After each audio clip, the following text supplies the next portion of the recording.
जय हिंद। देखिए, कश्मीर में अभी एक्स्ट्रा 200 जो कंपनीज को वहाँ तैनात किया गया है, इससे एक अटकलें निकल के आ रही हैं कि कश्मीर को फिर से तोड़कर जम्मू को अलग कर दिया जाएगा। आखिर इसके पीछे क्या है, इसको हम लोग समझते हैं।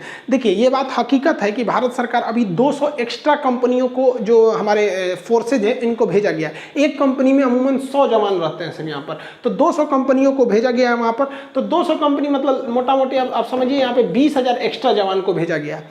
ऐसे ही घटना 2019 में हुआ था जब 370 हटाना था। उस समय 400 अलग कंपनियों को तैनात किया गया था। तो इसमें 100 का गुणा कर दीजिए, 40,000 हो जाएगा। तो उस समय 40,000 फोर्स तैनात थे और कश्मीर इस तरह टाइप का हो गया।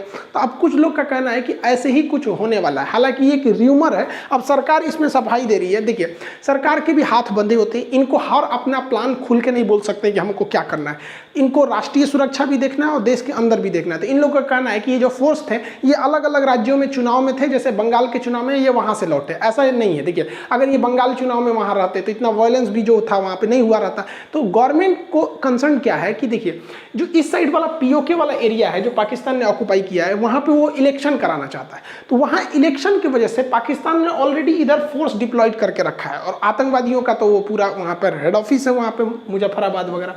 तो यहाँ पर ये है। इस साइड में चाइना, जो अक्साई चीन है, गलवान घाटी पिछले साल जून, याद है आपको, इसी साल घटना हुआ था। तो इधर से ये है और इधर दोनों मिलकर युद्धाभ्यास कर रहा है सब वहां पर। तो यहाँ पर जो हमारे फौजी हैं, इनका मनोबल न टूटे बल्कि मनोबल और बढ़े, इसलिए एक्स्ट्रा फौज को भेजा गया। अब ये लोग खुल के थोड़े बोलेंगे कि भैया हम उनका मनोबल बढ़ाने के लिए करें। इनके पास अपनी एक लिमिटेशन होती है, एक प्रोटोकॉल्स के तहत ये लोग बंधे होते हैं। अब चाइना को काउंटर करने के लिए देखिए, यहाँ पे जो वेस्टर्न डेडिकेटेड फ्रेट कॉरिडोर बनाया गया है, जो यहाँ से जाते हैं, ये केवल मालगाड़ियों के लिए वो जो ट्रेन बनाई गई है, उस ट्रेन पर कंप्लीटली मिलिट्री ट्रेन को चलाकर पूरी तरह से ट्रायल किया गया है। अब ये पूरी ट्रेन चाइना के स्वागत के लिए, यहाँ पर देख रहे हैं, ये सारा जो सामान है, वहाँ उनकी आरती उतारने के लिए जितने सामान जा रहे हैं मिलिट्री के, यहाँ से भेजे गए हैं, ताकि दिखाया जा रहा है कि भैया हमारी ट्रांसपोर्टेशन उधर बहुत बेहतरीन ढंग से, हम वहाँ आराम से पहुँच सकते हैं। एक्चुअली चाइना ने क्या किया, अभी एक तो अमेरिका का जो B-52 बॉम्बर है, उसका कॉपी करके उसने एक S-20 बॉम्बर बना दिया यहाँ पर, और ये काफ़ी खतरनाक है, स्टील्थ बॉम्बर है, ये जल्दी रडार में आएगा नहीं, और इसका रेंज 600 किलोमीटर है। और जो हम लोग लेटेस्ट S-400 मिसाइल खरीद के ला रहे हैं, तो उसका रेंज 400 किलोमीटर है। तो ये उससे भी दूर खड़ा होकर, क्योंकि इसका रेंज 600 किलोमीटर है, तो वहाँ से मार देगा, और ये पहले तो रडार में पकड़ में नहीं आएगा, और S-400 का रडार बहुत एडवांस है, तो पकड़ भी लेगा, तो उसका रेंज 600।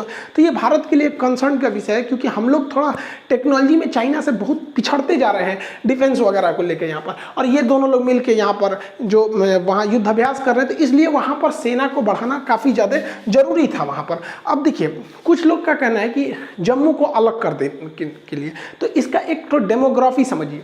ये वाला बेसिकली जो एरिया है, ये रेड वाला जो कर दिए, ये एरिया आता है कश्मीर का, और नीचे का ये एरिया आता है जम्मू, और ये बेसिकली लद्दाख था। तो इतना बड़ा लद्दाख वगैरह को दोबारा इसे रिकंस्ट्रक्ट करके बनाया गया था। तो ये जो कश्मीर वाला एरिया है, इसमें बेसिकली मुस्लिम बाहुल्य है, और यहाँ पर पॉपुलेशन के हिसाब से। और बाकी के जो एरिया है, ये वाला लद्दाख वाला और ये जम्मू वाला, यहाँ पर मिली जुली जनसंख्या है, जिसमें बौद्ध भी आते हैं, सिख लोग भी हैं, और हिंदू भी हैं। तो इस एरिया में, तो इन लोग का कहना है, स्पेशली देखिए लद्दाख वाला, ये लद्दाख का जो एरिया, ये नीचे वाला, ये इनका कहना है कि भाई जम्मू वाला ये एरिया, इनका कहना है कि जो कश्मीर के लोग हैं, ये इन पर डोमिनेट कर देते हैं। अक्सर देखिएगा, डोमिनेट इन द सेंस आप समझिए, जैसे मान के चलिए कोई लखनऊ का आदमी है, वो यूपी के लखनऊ का है, और अगर कोई यूपी के किसी देहात से आएगा ना, तो लखनऊ वाला सोचेगा कि अरे हम मेट्रो सिटी के हैं, लखनऊ के हैं, उसके ऊपर थोड़ा सा दबाव बनाने, मतलब एक अपने को इलीट क्लास का शो करेगा।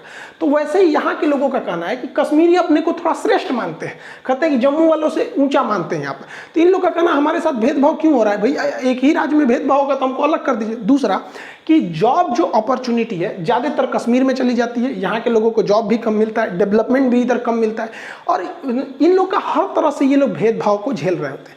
इसलिए इनका कहना है कि हमारे लिए एक अलग राज्य बना दीजिए। लेकिन इसमें दिक्कत क्या आ जाएगी, देखिए, हाँ ये तो है कि भाई यहाँ पर आतंकवादी घटना होती है, तो इन लोग का भी टूरिस्ट मतलब बर्बाद हो जाता है, वहाँ बम फूटता है, और यहाँ लोग जम्मू में भी नहीं आना चाहते हैं, यहाँ पे कोई भी शांति प्रिय जगह को पसंद करता है। लेकिन अगर हम कश्मीर को अलग कर देंगे, तो एक हम लोग के देश के अंदर एक ऐसा जगह हो जाएगा जो कम्प्लीटली भारत के खिलाफ बोलेगा, क्योंकि यहाँ पे पूरी मेजॉरिटी हो जाएगी भारत के, जो एंटी इंडिया के सेंटिमेंट्स बढ़ रहे हैं। तो ये पाकिस्तान के लिए फ़ायदा हो जाएगा। वो कहेगा कि देखिए, और हमेशा पाकिस्तान कश्मीर कश्मीर चिल्लाता है, वो जम्मू कश्मीर नहीं चिल्लाता है, और ये वर्ल्ड लीडर्स के लिए एक मनोवैज्ञानिक दबाव बन जाता है। पाकिस्तान कहता है कश्मीर, हम कहते हैं जम्मू कश्मीर यहाँ पर। तो हमारे लिए एक ये है कि मिलजुल कर रहें। हालांकि गवर्नमेंट को इस पे सोचना चाहिए कि भाई जम्मू में भी और यहाँ पे भी इक्वली देखा जाए यहाँ पर, वरना ऐसा नहीं है कि भाई आप किसी स्टेट में एक एरिया को छोड़ देंगे। और अक्सर ऐसा नहीं है कि ये केवल कश्मीर में, आप अगर ओवरऑल इंडिया को भी देखेंगे ना, तो जो पश्चिमी भारत है या उत्तर भारत है, इस सब के एरिया में डेवलप ज़्यादा है, और पूर्वोत्तर को लोग छोड़ देते हैं, वहाँ डेवलपमेंट में नहीं ध्यान देते हैं। हालांकि 370 के हटने के बाद स्थिति बहुत बदल गई है। ये वही कश्मीर है जहां हमारे फौजियों को ऐसे पीट देते थे, सब ऐसे घेर घेर के, उन्हें आदेश नहीं रहता था क्योंकि वहां जो लोकल गवर्नमेंट थी 370 की वजह से उनके पास पावर ज़्यादा था, ऐसे लोग इनके पास नाचते थे। लेकिन समय बदल जाता है, अब ऐसी स्थिति नहीं है। याद कीजिए, बचपन में कभी हम लोग स्कूल में मोबाइल लेके चले जाते थे तो टीचर लोग घर पे फ़ोन करते थे कि आपका लड़का बिगड़ गया है, मोबाइल लेके स्कूल में आया है। आज वक्त बदल गया, आज मोबाइल में स्कूल घुस गया है, स्कूल बंद, लड़का मोबाइल में देख रहे हैं। वही हाल हो गया इन लोग के साथ में। और इसके अलावे भी अभी हर चीज़ें स्थिति सुधर रही है। कश्मीर जो है, यहाँ के जो नेता थे अलगाववादी नेता, इन लोगों को भी समझ में आ गया कि अब बहुत देर हो चुकी है, अब भारत भाभी पड़ जाएगा। तो अब ये लोग धीरे धीरे धीरे धीरे इन लोग को भी समझ में आ रहा है कि भैया मिलजुल के ही रहने में फ़ायदा है। और गवर्नमेंट जो है वो दूर तक को सोचते हुए, जैसे चिनाब ब्रिज हो गया, इंफ्रास्ट्रक्चर को, रेलवे कनेक्टिविटी। एक्चुअली कश्मीर के साथ एक ये भी तो समस्या है, सोचो कनेक्टिविटी इतना खराब है, वहाँ पे मौसम खराब हो जाता है, ये वो, जिस वजह से वहाँ पे टूरिस्ट भी नहीं पहुँच पाते हैं टाइम से, बिजनेस भी नहीं हो पाता है, या पुलिस फोर्स वगैरह या आर्मी को डिप्लॉय करने में भी ज़्यादा टाइम लग जाता है। और हम लोग को क्या करना चाहिए, देखिए गवर्नमेंट को करना चाहिए कि भाई कश्मीर को कैसे भी अपने अंडर में लाया जाए। लेकिन जो पब्लिक होती है, देश के नागरिक, हम लोग का मेन कंसर्न होना चाहिए कि हम कश्मीरियों को अपनी ओर खींचें। दो चीज़ें होना चाहिए। देखिए, पाकिस्तान हावी क्यों हुआ? पाकिस्तान कश्मीर को नहीं खींच पाया है, लेकिन कश्मीरियों को अपनी ओर थोड़ा सा लुभा लिया है। तो गवर्नमेंट को क्या सोचना चाहिए कि भाई पूरा फुल कंसर्न, क्योंकि गवर्नमेंट के पास पूरा मशीनरी है, पैसा है, एडमिनिस्ट्रेशन है, तो आप हर चीज़ लगाओ कि कश्मीर को किस तरह से अपने अंडर लाया जाए, चाहे वो आर्मी ले जाना हो, आतंकवाद को काउंटर करना हो, इस सब से। और हम लोगों को, देश के अंदर जो लोग हैं, उन्हें एक सद्भाव के तौर पर कश्मीरियों को दिल जीतना चाहिए। अगर आप यकीन मानिए, अगर कश्मीरी हमारे साथ आ गए ना, तो फिर पाकिस्तान का दाल ही नहीं गिरेगा। तो इसके लिए बहुत सारा हो सकता है कि जैसे हर स्टेट एक मतलब कोऑर्डिनेशन बना के रखे कश्मीर के साथ, जैसे कैसे एक कॉमनवेल्थ गेम होता है और ओलंपिक होता है, उस तरह से एक इंडिया के इंटरनल भी बहुत बढ़िया प्रोग्राम किया जाए, उसमें मेन कंसर्न रखा जाए कि नहीं कश्मीर के लोग भी भाग ले, और इस तरह मतलब उनको आपस में जोड़ के रखा जाए। हर महीने कभी मान के चलिए गुजरात कश्मीर का हो रहा है, तो वहाँ के स्टूडेंट वहाँ जाएँ, वहाँ के स्टूडेंट यहाँ आए, आपस में डिबेट करें। इससे धीरे धीरे धीरे धीरे घुल मिल जाएंगे। और एक लंबा 15-20 साल का प्लान लेके चलना पड़ेगा। ऐसा नहीं है कि कश्मीर आप सोचेंगे कि नहीं ये 2 साल में नॉर्मल हो जाएगा, नहीं, इसके लिए एक लंबा प्रोग्राम लेना पड़ेगा। और हमेशा याद रखना चाहिए कि अगर कश्मीरी हमारे साथ आ गए ना, तो फिर कश्मीर को कोई नहीं छीन सकता, डिस्टर्बेंस ही खत्म हो जाएगा वहाँ पे। और कुछ स्टेटमेंट भी जो थोड़ा नेता होता लोग दे देते हैं, इससे लॉन्ग टाइम बहुत घाटा हो जाता है। क्योंकि देखिए, अगर कुछ लोग होते हैं जिनमें एजुकेशन ज़्यादा नहीं है ना, तो किसी भी बात को पकड़ के वो लाइफ टाइम के लिए बुरा मान जाते हैं।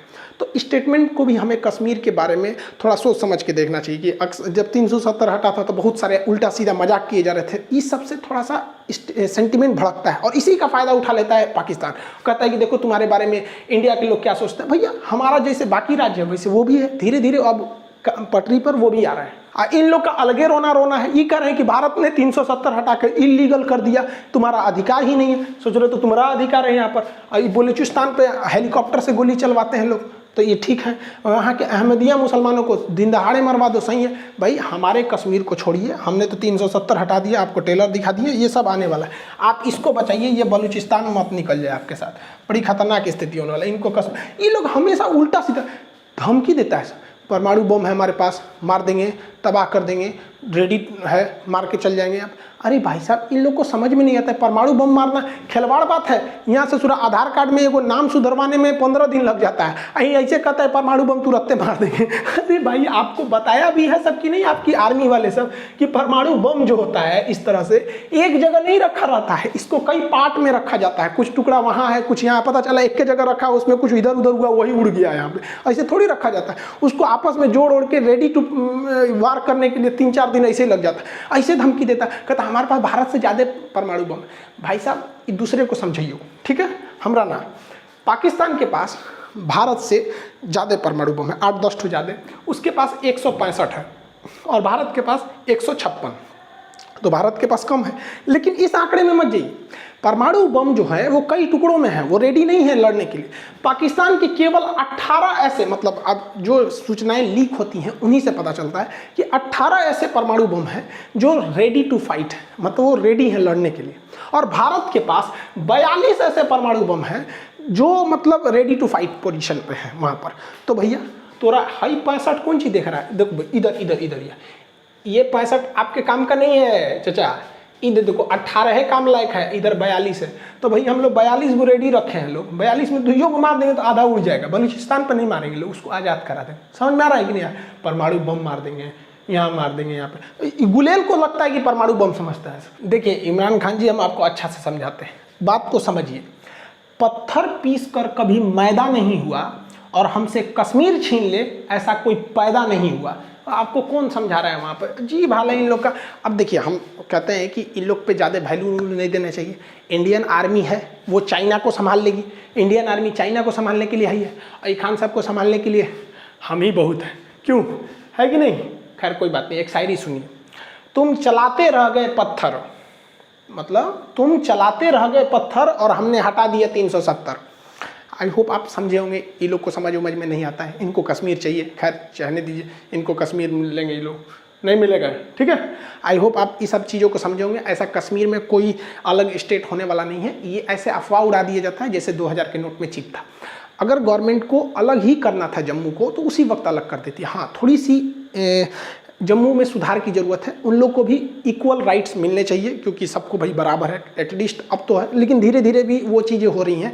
एक अचानक किसी स्टेट लेवल पे चेंजिंग दिखता नहीं है, लेकिन हाँ गवर्नमेंट उसके प्रोग्रेस में लगी रहती है। आई होप आप इसे समझे होंगे।